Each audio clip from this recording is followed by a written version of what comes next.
Dear students, आज हम लोग 11th क्लास की हॉर्नबिल से 5th lesson the ailing planet the green movement's role, जिसकी रचना नानी पालिखीवाला ने की है।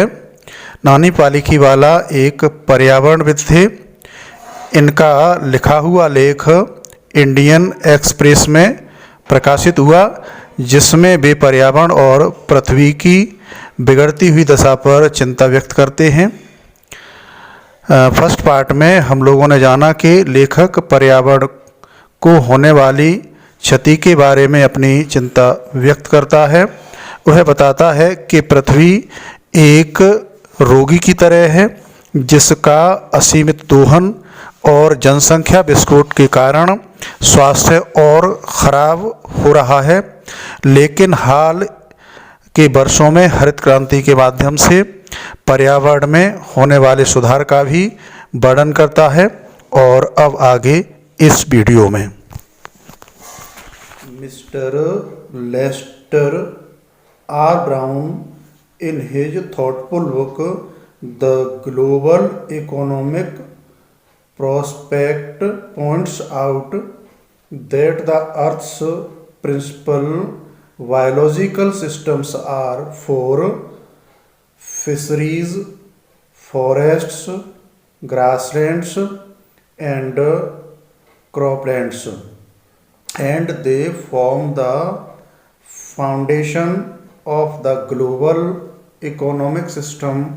In addition to supplying our food, these four systems provide virtually all the raw materials for industry, except minerals and petroleum derived synthetics in large area of the world.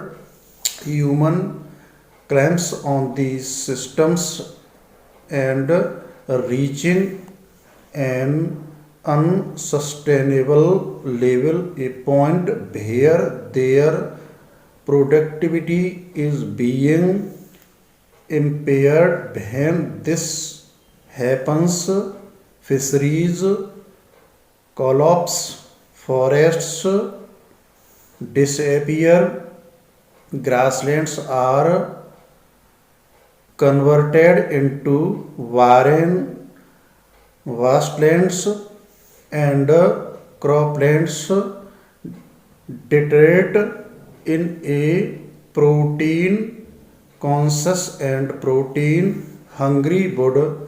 Overfishing is common every day in poor countries. Local forests are being decimated in order to procure firewood for cooking. In some places, firewood has become so expensive that what goes under the pot now costs more than what goes inside it. Since the tropical forests is in the words of Dr. Mayers, the powerhouse of evolution, several species of life face extinction as a result of its destruction. तो क्या लिखा? Mister Lester brown ने अपनी विचारपूर्ण पुस्तक the global economic prospect में बताया है कि धरती के 4 जैविक तंत्र हैं: मत्स्य क्षेत्र, वन क्षेत्र, घास के मैदान और फसल वाली भूमि, और इनसे मिलकर वैश्विक आर्थिक व्यवस्था का आधार बनता है। हमको भोजन देने के अलावा ये 4 तंत्र खनिजें और पेट्रोलियम से प्राप्त होने वाले संश्लेषित पदार्थों के अलावा उद्योग धंधों के लिए लगभग सारा कच्चा माल देते हैं। विश्व के विशाल क्षेत्रों में इन तंत्रों से मनुष्य की मांग ऐसे स्तर पर पहुंच गई है कि जिसे पूरा नहीं किया जा सकता। एक ऐसा स्तर जहां इनकी उत्पादनशीलता अर्थात उत्पादन करने की क्षमता है नष्ट की जा रही है। जब ऐसा होता है मत्स्य क्षेत्र नष्ट होते हैं, वन क्षेत्र गायब होते हैं, घास के मैदान बंजर भूमि बदल जाते हैं और फसल उगाने योग्य भूमि में गिरावट आती है। प्रोटीन के प्रति जागरूकता और प्रोटीन के लिए भूखे संसार में प्रतिदिन ज़्यादा मछलियों को पकड़ा जाना आम बात हो गई है। गरीब देशों में स्थानीय वन भोजन बनाने को ईंधन जुटाने के लिए नष्ट किए जा रहे हैं। कुछ जगहों पर ईंधन इतना महंगा हो गया है कि बर्तन के नीचे लगने वाले सामान की कीमत बर्तन के अंदर अर्थात जो पकाया जाना है सामान से ज़्यादा हो गई है। डॉक्टर मेयर्स के शब्दों में चूंकि उष्ण कटिबंधीय वन क्रमिक विकास के ऊर्जा भंडार हैं, इनके विनाश के परिणाम स्वरूप बहुत सी प्रजातियां विलुप्त होने को जा रही हैं। आगे it has been well said that forests precede mankind, deserts follow the world's ancient patrimony of tropical forests is now eroding at the rate of 40 to 50 million acres a year, and the growing use of during for burning deprives the soil of an important natural fertilizer. The World Bank estimates that a 5-fold increase in the rate of forest planting is needed to cope with the expected fuelwood demand in the year 2000। क्या कहा कि किसी ने खूब कहा है कि जंगल मानव जाति के पूर्वगामी और रेगिस्तान अनुगामी हैं। उष्णकटिबंधीय वनों की संसार की प्राचीन पैतृक संपत्ति अब 4 करोड़ से 5 करोड़ एकड़ प्रतिवर्ष के हिसाब से नष्ट हो रही है और गोबर का ईंधन के लिए बढ़ता हुआ उपयोग मिट्टी को एक महत्वपूर्ण प्राकृतिक उर्वरक से वंचित कर रहा है। विश्व बैंक का अनुमान है कि वर्ष 2000 में ईंधन की मांग को पूरा करने के लिए वृक्षारोपण दर को 5 गुना बढ़ाए जाने की जरूरत है।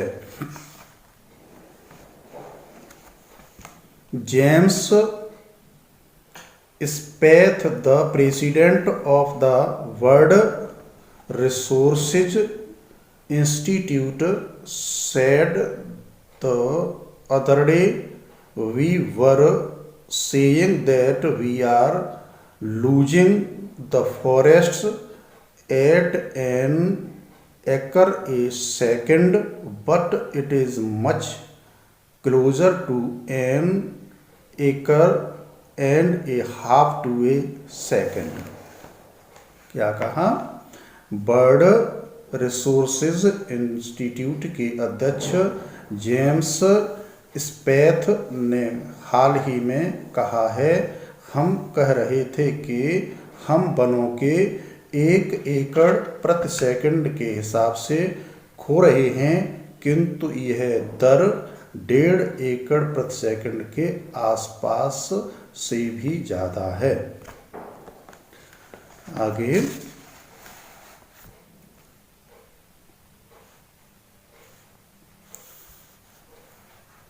Article 48A of the Constitution of India provides that the state shall endeavour to protect and improve the environment and to safeguard the forest and wildlife of the country, but what causes endless anguish is the fact that law are never respected nor enforced in India. For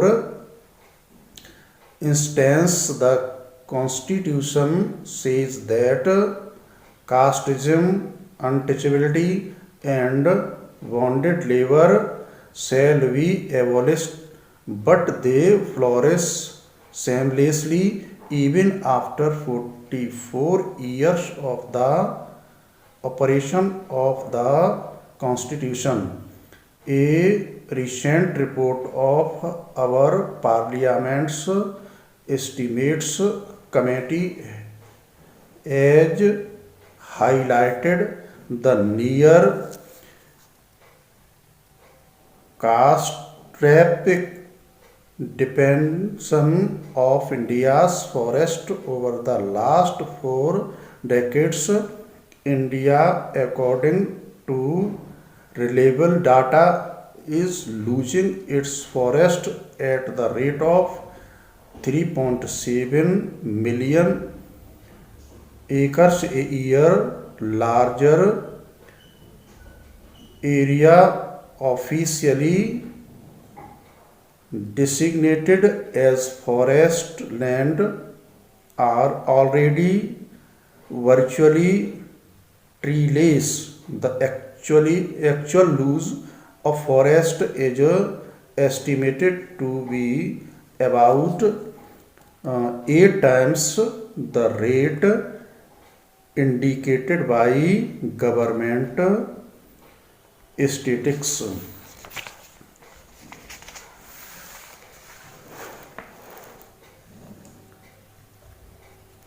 क्या कहा? संविधान के अनुच्छेद 48A का प्रावधान है कि राज्य पर्यावरण को बेहतर बनाने और उसकी सुरक्षा तथा देश के वन और वन्य जीवों की सुरक्षा करने का प्रयास करेगा, किंतु एक कष्टप्रद तथ्य यह है कि भारत में कानून का आदर कभी नहीं किया गया और न ही उन्हें लागू किया जाता है।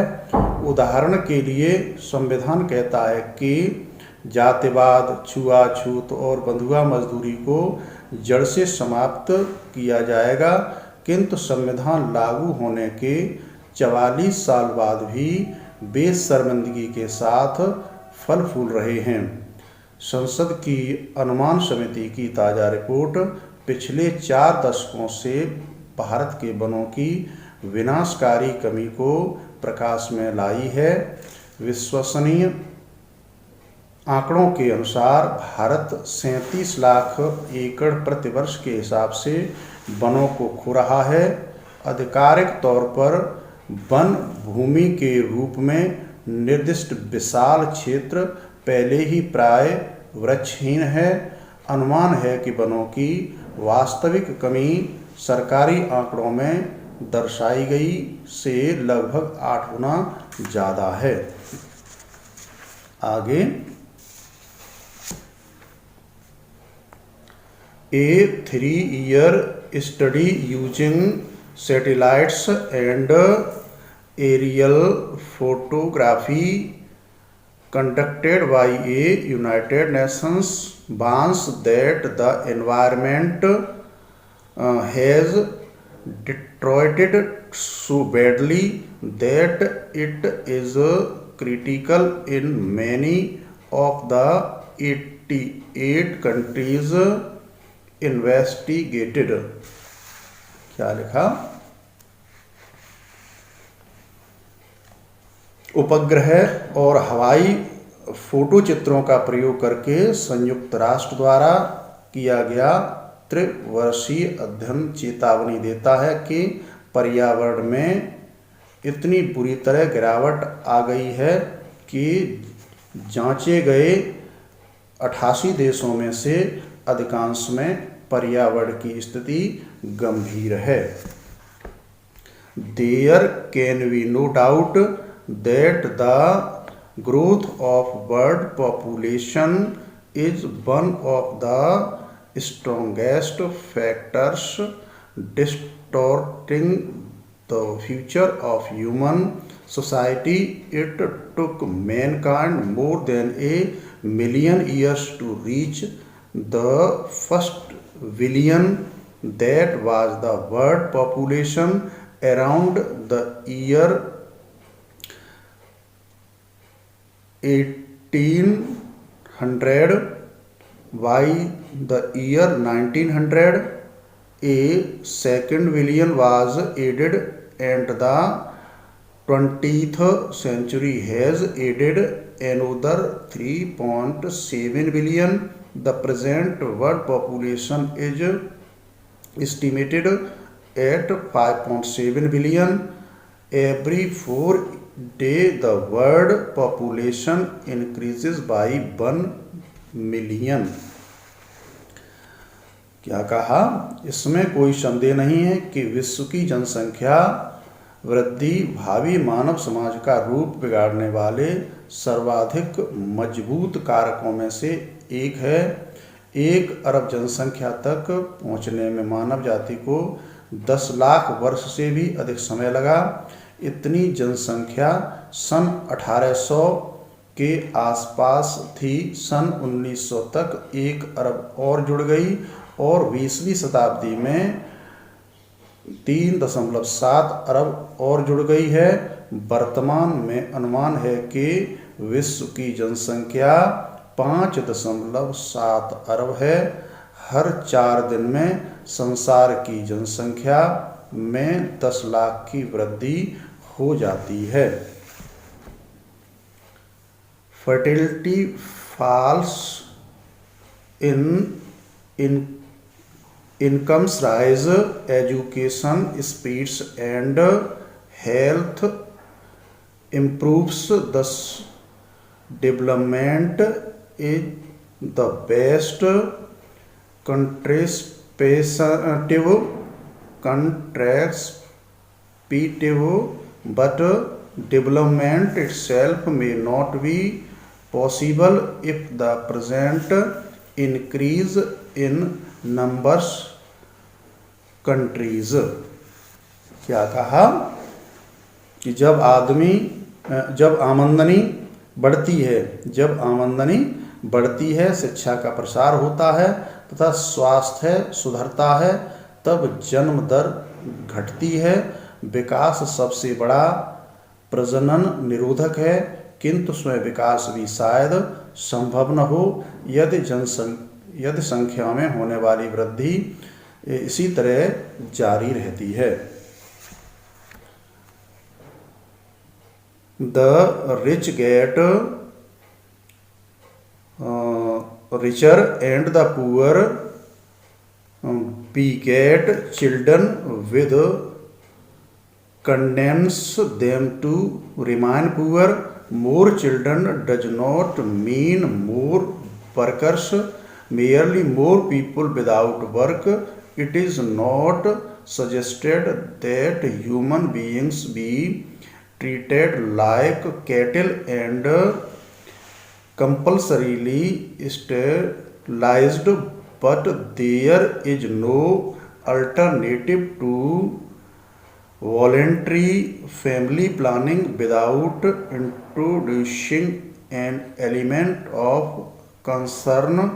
The choice is really between control of population and perpetuation of poverty। क्या लिखा? धनी धनवान होते जाते हैं और गरीब बच्चे पैदा करते हैं, जिस कारण वे गरीब ही बने रहते हैं। ज़्यादा बच्चों का मतलब ज़्यादा काम करने वाले नहीं, बल्कि अधिक बेरोजगार लोग हैं। इससे यह इंगित नहीं होता कि मनुष्यों के साथ पशुओं जैसा व्यवहार किया जाए और उनकी जबरदस्ती नसबंदी की जाए। जबरदस्ती के भाव के बिना स्वैच्छिक परिवार नियोजन का कोई विकल्प नहीं है।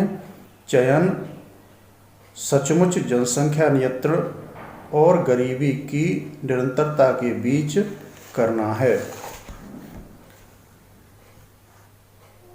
The population of India is estimated to be 920 million today, more than the entire populations of Africa and South America, but together no one familiar with the conditions in India would doubt that the hope of the people would die in their hungry hutments unless population control is given topmost priority।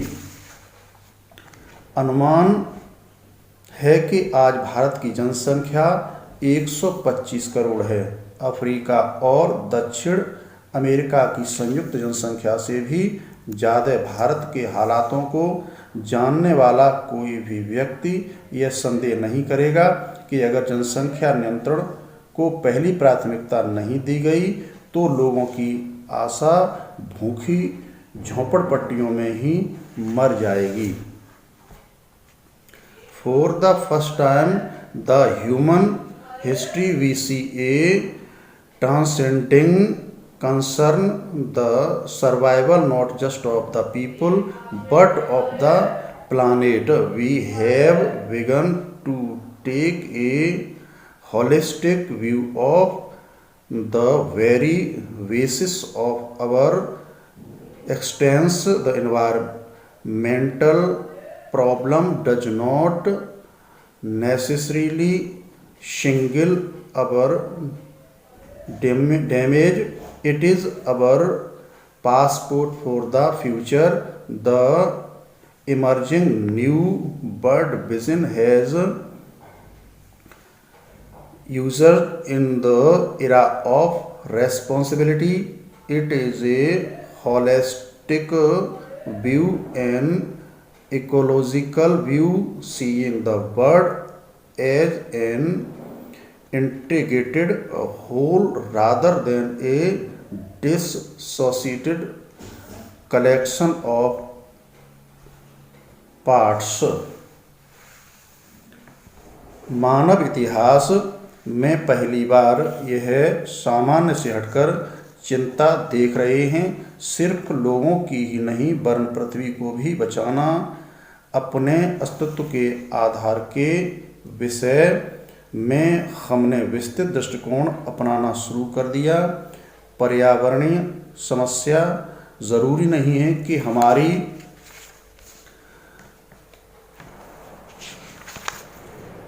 हमारी मृत्यु की ओर इशारा करती हो।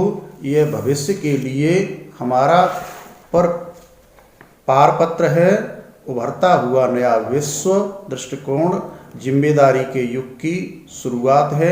यह विस्तृत दृष्टिकोण है, एक पारिस्थितिक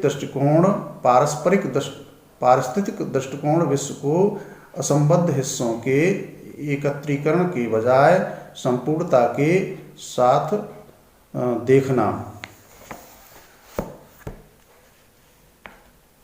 Industry has a most crucial role to play in this new era of responsibility, but a transformation would be effected if more businessmen shared the view of the chairman of DuPont, Mr.